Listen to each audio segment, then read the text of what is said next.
जिसका डर था आज वही हुआ। सड़क से लेकर सदन तक हंगामा बरपता हुआ नजर आ रहा है।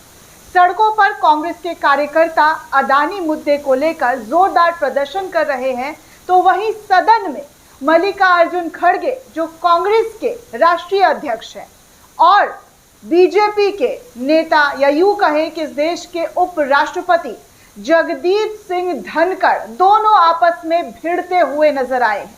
सदन की पहले ही दिन की कार्रवाई लड़ाई से भरी हुई नजर आ रही है।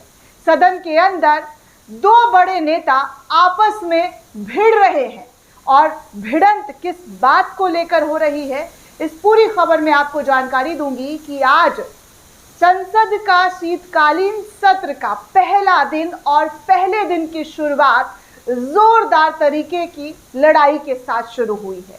अब आप सोचिए कि 20 दिसंबर तक ये सदन की कार्रवाई कौन से स्थिति में चलने वाली है भी या नहीं, इस बारे में तो पता नहीं, लेकिन फिलहाल जो आसार दिख रहे हैं वो साफ तौर पर नजर आ रहे हैं कि विपक्ष ने भी पूरी तैयारी कर ली है। इस बार आर पार की लड़ाई सड़क से लेकर सदन में देखने सुनने को मिल रहा है और मिल सकता है, क्योंकि आने वाले वक्त में पता नहीं विपक्ष और सत्ता पक्ष एक दूसरे से कैसे टकराते हैं। लेकिन पहले दिन के टकराव को जो लेकर खबर सामने आ रही है, इस टकराव का सीधे तौर पर आप नतीजा देख सकते हैं कि आज सदन के अंदर क्या हो रहा है और किस तरीके से धनखड़ और खड़गे आपस में एक दूसरे से जुबानी जंग लड़ते हुए नजर आ रहे हैं।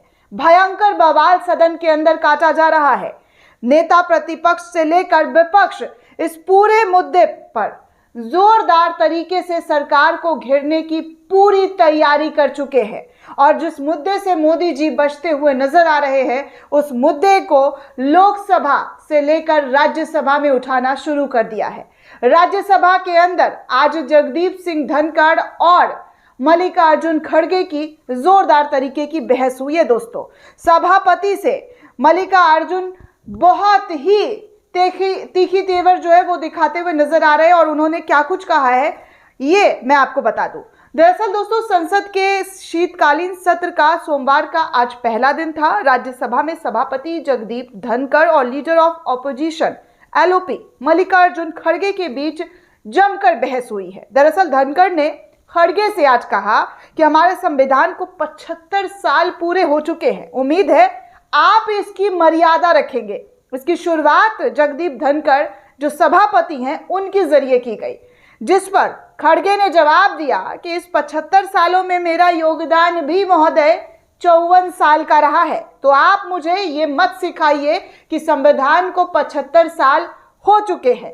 इस पर धनखड़ ने कहा कि मैं आपको इतना सम्मान देता हूं और आप मुझे ऐसे बोल रहे हैं, मुझे दुख पहुंचा है। इसके बाद राज्यसभा में कार्रवाई 27 नवंबर तक के लिए स्थगित कर दी है, यानी कि शुरू होते ही कार्रवाई स्थगित हो गई है। राज्यसभा की कार्रवाई 27 नवंबर तक के लिए स्थगित हो चुकी है। अब आप सोचिए कि शुरुआत ऐसी है और उसके बाद शुरुआत के 1 घंटे भी बहस नहीं हुई कि कार्रवाई सदन की स्थगित कर दी गई है। उधर लोकसभा की कार्रवाई भी पूरी नहीं हो सकी है। दोस्तों, विपक्ष के नेता अडानी के मुद्दे पर जोरदार तरीके से मोदी और बीजेपी को घेरने में लगे हुए हैं। सदन को 27 नवंबर तक के लिए स्थगित कर दिया, यानी कि दोनों ही सदन स्थगित हो गए हैं। इस बार सत्र में अडानी मणिपुर हिंसा और ट्रेन दुर्घटनाओं पर हंगामे के आसार साफ तौर पर नजर आ रहे हैं। अमेरिका की न्यूयॉर्क फेडरल कोर्ट ने गौतम अडानी पर सोलर एनर्जी कॉन्ट्रैक्ट हासिल करने के लिए भारतीय अधिकारियों को लगभग 2200 करोड़ रुपए की रिश्वत देने की पेशकश का आरोप लगाया है। राहुल गांधी ने इस मामले पर जेपीसी कमेटी की मांग रखी है, जिसको लेकर राहुल गांधी ने प्रेस कॉन्फ्रेंस भी किया था और प्रेस कॉन्फ्रेंस में उन्होंने साफ तौर पर अमेरिका कोर्ट के लगाए गए आरोपों को, जी हाँ, आरोपों का व्याख्या किया था और कहा था कि किस तरीके से अडानी को बचाने के लिए पूरा इकोसिस्टम लग जाता है। जब जब अडानी का नाम आता है तब तब प्रधानमंत्री नरेंद्र मोदी इससे चुप्पी साध लेते हैं और उन पर कार्रवाई के नाम पर कुछ भी नहीं होता है। और यही वजह है कि आज कांग्रेस के कार्यकर्ता सड़कों पर उतरकर अडानी मामले पर जोरदार तरीके का सड़कों पर, दिल्ली की सड़कों पर प्रदर्शन करते हुए नजर आ रहे हैं। आप तस्वीरों के माध्यम से देख सकते हैं कि कैसे कांग्रेस के कार्यकर्ता आक्रोश के साथ प्रदर्शन कर रहे हैं। राज्यसभा में सुबह 11 बजे से कार्रवाई शुरू हुई थी। उसके बाद जैसे ही सभापति जगदीप धनखड़ ने बोलना बंद किया तो विपक्ष के नेता चिल्लाने लगे, एलओपी को बोलने दीजिए, यानी कि लीडर ऑफ ऑपोजिशन को बोलने दीजिए, ऐसा करके मांग करना विपक्ष के नेताओं के जरिए शुरू कर दिया गया। इस पर धनखड़ ने कहा कि मुझे बोले हुए अभी 1 सेकंड नहीं हुआ कि आप लोग चिल्लाने लगे हैं।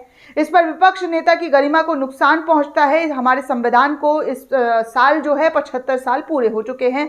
आपको कुछ तो मर्यादा रखना चाहिए। मर्यादा की पाठ जगदीप धनखड़ सिखा रहे थे मल्लिकार्जुन खड़गे को। इस पर खड़गे खड़े होकर बोल रहे हैं कि उनके 75 साल में योगदान जो है 54 साल का मेरा भी रहा है।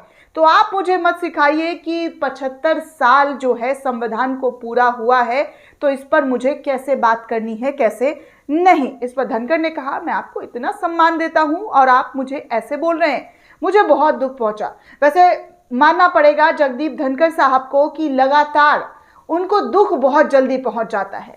अगर बात सत्ता पक्ष की ना होकर विपक्ष की हो तो उनको जरा सी बात पर दुख पहुंचता है और उसके बाद वो जाट समुदाय की कभी अपमान की बात करते हैं तो किसान समुदाय की बात करते हैं। वैसे तो हजारों हजार किसान जब सड़कों पर बैठे हुए थे, सर्दी से लेकर गर्मी तक में प्रोटेस्ट कर रहे थे, तब किसानों की याद नहीं आई।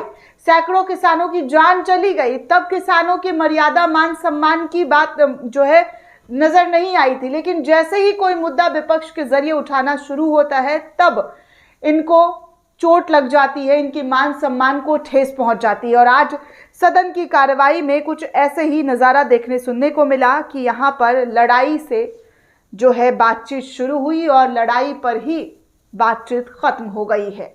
अब 2 दिनों के लिए दोनों ही सदन की कार्रवाई को स्थगित कर दिया गया है। सोचिए, पहला दिन सोमवार और उसके बाद 27 तारीख तक इस पूरे कार्रवाई को स्थगित कर दी गई। तो ऐसे में देश के मुद्दों पर क्या बात होगी, देश के मुद्दों पर चर्चा क्या होगी। जिस तरीके से संभल हिंसा हुआ और भी ना जाने क्या क्या मामला इस वक्त पेंडिंग पड़ा है और सभापति जो है वो नाराज हो गए और राज्यसभा का कार्य इधर स्थगित हो गया। उधर लोकसभा में मणिपुर अडानी का मामले पर चर्चा करने की बात की गई तो उधर भी जो है लोकसभा की कार्रवाई को स्थगित कर दिया गया। यानी कि कुल मिलाकर देखा जाए तो दोनों ही सदनों की कार्रवाई को खत्म कर दिया गया है 27 नवंबर तक। दोस्तों, इस पूरे रिपोर्ट को लेकर आप क्या सोचते हैं, आपकी क्या राय है, हमें कमेंट करके जरूर बताइएगा। साथ ही साथ चैनल को ज़्यादा से ज़्यादा लाइक, शेयर और सब्सक्राइब करना बिल्कुल भी ना भूलें।